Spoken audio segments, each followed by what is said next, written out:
This is a story of Evan, the 2-year-old lost cock. Now, when you think of that word, you probably don't think of a chicken or a rooster or, when you hear cock, because that's probably not like, it could be like caulking, like, you use, some people say cock, which is really weird, but you use caulking on like windows and doors and stuff. But anyway, we're not talking about cock or caulking, we're talking about Evan the lost cock.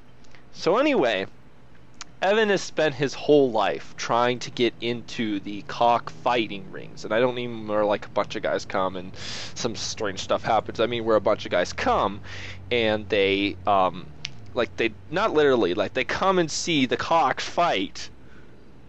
They like put razors on their beaks and claws and they fight. And Evan has always wanted to get in.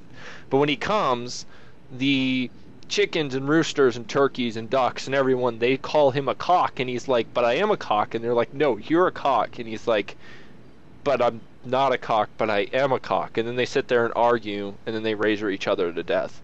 So one day Evan was drinking an energy drink, and he decided that he was going to be the world's biggest cock. So he ran away, and as he was running away, his owner saw him, and he's like, wow, you're a cock. And the cock's like, yeah, I am a cock, because I'm a cock. You understand?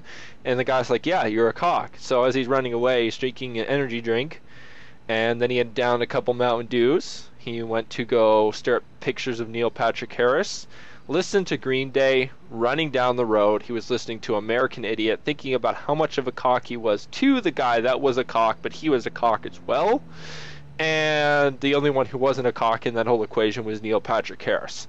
So that is the story of Evan the cock, who was a cock, who happened to be a cock, who wanted to go cockfighting, was called a cock, ended up being a cock, and is finally a cock.